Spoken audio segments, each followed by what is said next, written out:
So I wanted to do a quick video just talking a little bit about my journey to learning to throw lefty, why I did it, how I did it, and how long it took me to learn.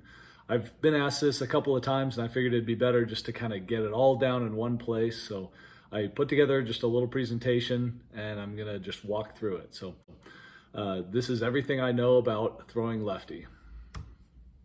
So first I wanted to talk about the benefits specifically over forehand. So obviously throwing a forehand has its own benefits. It's the left to right shaped shot, being able to scramble, things like that. So specifically lefty over learning to throw a forehand. So first and foremost, it has a higher spin rate. So that's gonna allow you to get straighter and more reliable flights. One thing you'll notice about forehand is that they tend to hyzer out very quickly, and you don't see that with the lefty shot. You get longer flights possible. So this was probably one of my primary motivators, was trying to acquire more distance. You can get better options, you can get better skip. Less airspace is required. So with the forehand, you kind of have to chop it over and then it'll flex out if you want to go for distance. With the higher spin rate, you're not going to have to deal with that. It's easier to throw putters and mids, so a lot of people really struggle with the forehand to get a smooth release because of the roll of the wrist. With the lefty backhand, it's a backhand throw, so it tends to have more spin on it, tends not to roll over. It seems like it's harder to do that. So another thing is your body balance. So one thing I really struggled with as I started to get more into it, was throwing backhands really hard takes its toll on the muscles on your back. And so you start to really feel lopsided, like one side will be tight and hurt. So being able to balance that by throwing both backhands is something I just didn't see when I was trying to really push my distance on forehands. You won't have the same arm pains. So, backhand is inherently fairly gentle on the body, where a forehand requires a pretty unnatural motion. With the extension forward of the elbow. And then you can also have the benefits on your lower body. I know some people, when they've thrown forehands, they will have issues with the twist of the waist. It's just kind of an unnatural motion that twists your body in a different way, in a way that backhand just doesn't. Your disc selection is going to be simpler, so you don't have forehand only discs. Flights will just be mirrored, so my bag is very simple. It's just, what shape is this shot? What do I need it to do? And I pick that right disc instead of having to think about which hand I'm going to throw it with. Again, the stability is identical because the spin rates are basically identical between the two backhands as opposed to a forehand. And if you already have a backhand, teaching yourself the proper form is fairly simple. You don't have to completely relearn like with forehand. I know there's a bunch of nuances with it. Learning another backhand is not too difficult. So the downsides: number one, you're not facing your target. So this happens with any backhand. It's one thing that I've never been quite sure of about how it affects accuracy, but I know that's been one of the benefits that forehand heavy people will tout, is that they get to face their target. Tight spaces, it's very difficult. If you're trying to get out of the woods, having a nice little forehand to get out, or a powerful one, can be really helpful. And you can't do that with a backhand if you don't have room to swing. Low ceiling shots are another one. Again, backhand, you're standing up to throw. Forehand, you're bending down low. Hitting that low ceiling is easier with a forehand. And probably the biggest thing is it doesn't come naturally to most people. Learning the lefty backhand was a process, and it required commitment, and it was hard. Forehands, most people can chop over on a Firebird and be just fine. But if you want to take your game to the next level, maybe throwing lefty is worth considering. So why did I commit to it? First and foremost, I throw fairly far backhand, righty backhand, and my forehand just couldn't get there. So I spent a long time, months, just working the forehand, getting smoother, getting cleaner, throwing putters, throwing mids, the whole thing. And I didn't add any distance. So whether it was coming out super wobbly or whether it was coming out smooth, I maxed out about 360, 370, and I just hated that. It drove me nuts to have to step up to a 400-foot hole and know that best case scenario, I would have an outside the circle putt. Backhand turnovers, is kind of the other option for those longer holes. You'll see someone like Paul McBeth lean more on those because he has great angle control. The problem I have with the big backhand turnovers is the fact that they're just really susceptible to wind.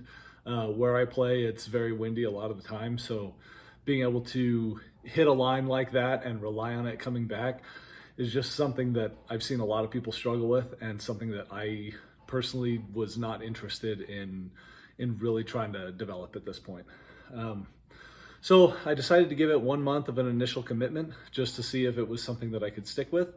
And then depending on the results I was seeing, if there looked like any promise, then I decided to stick with it. Was gonna at least give it a committed go for a bit and just see if it showed anything. Okay, so my timeline. I started in the winter of 2020. Winter of 2020, 1 year, 2 years. Yeah, that's about right. First couple of weeks were miserable. My hands felt like they were tingly. I knew I was swinging all wrong. You know, I was just trying to rip hard and rip far and just kind of see what stuck. So everything felt horrible. The footwork felt horrible.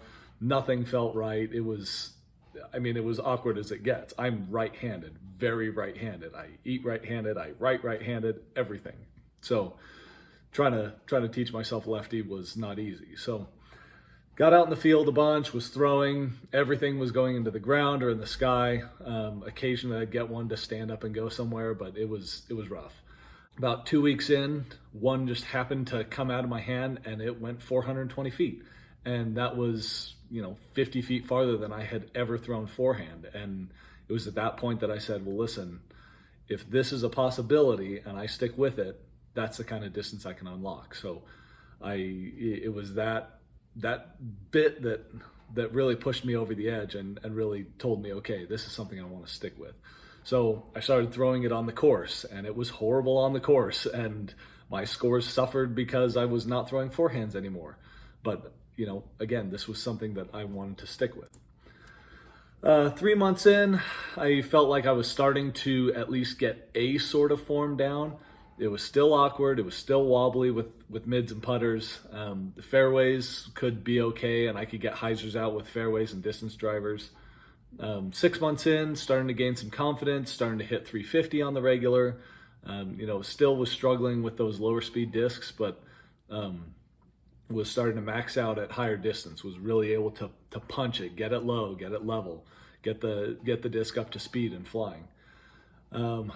After about the first year was the first time I hit 500 feet, just got a katana, got a hold of it, and it was like magic. The thing just kept going. So, just kept working on form. It was just like starting over with right hand, backhand, but I had myself as my own teacher. So all the things I'd struggled with my right hand, I could now basically fix very quickly and diagnose quickly with my left. Summer of 2021, I did the mile challenge. I have another video showing that.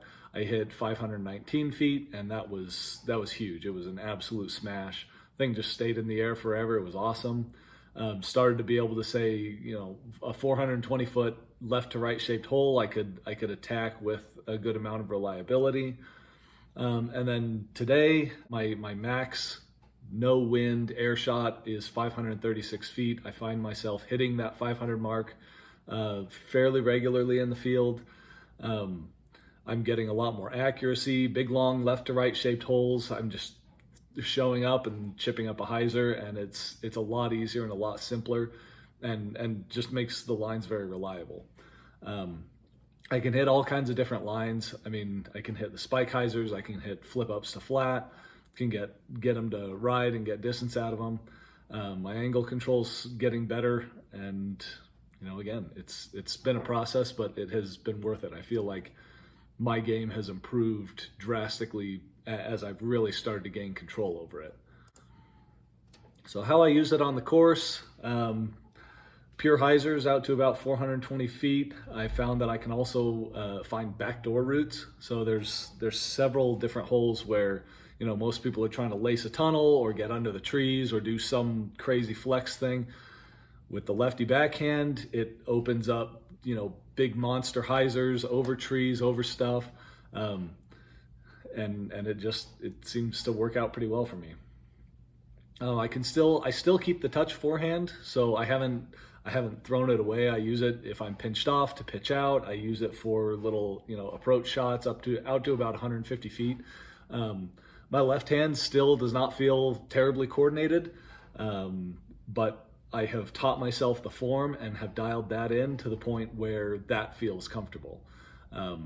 Touch shots, putting, I'm not touching that with my left hand. My gameplay, basically, my entire gameplay is just throw a hyzer, whether it's left to right or right to left. I'm throwing righty or lefty.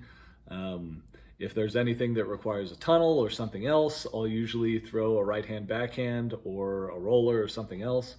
But most holes I found can be attacked with just a straight up hyzer. Even if they're shaped funny, there's a route there. There always is.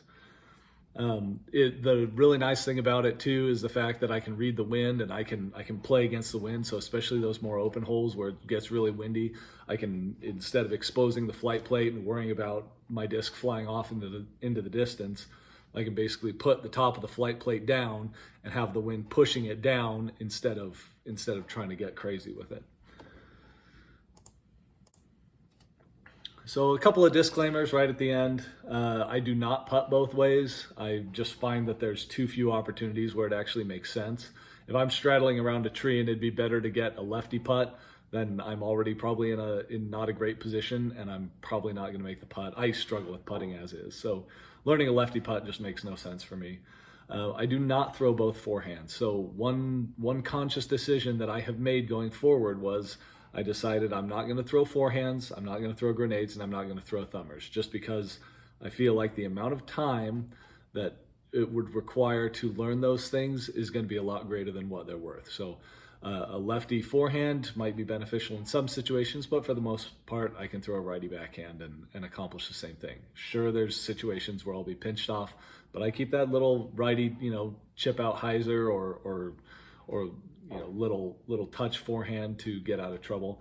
I also bought myself a tilt, so if I have to go vertical, I'm just going to pull out that thing and throw it on a spike hyzer. I still throw forehand rollers, all the scramble shots I still keep in the bag. But again, my focus has been off the tee. I'm throwing right hand, I'm throwing left hand. I'm, for the most part, throwing a hyzer, and that basically does it for me. So the last thing I would say is if I can do it, then you can do it too. So pretty much everyone I've talked to, they're like, oh, wow, that's really crazy. Yeah, there's no way I could do it. And I just look at them, I'm like, listen, I am as uncoordinated or more uncoordinated than most of you. My disc golf game is throw stuff very hard. So I don't tout my own coordination, but being able to throw lefty was just making the commitment. It was saying, I am going to do this, sink or swim. And fortunately, it has worked out for me. So it's going to feel super awkward and probably for a while. Your game might suffer at first because of it, but I can tell you that the shots that I'm able to take and the lines I'm able to hit and what I'm able to do with it these days just has made my game so much better and so much more robust against the elements, against hole shapes, against everything. So I highly recommend, if you have an inkling, if you have an injury, whatever the case may be, feel free to hit me up in the comments. I'd love to discuss more, but just wanted to put this out there, and best of luck to you.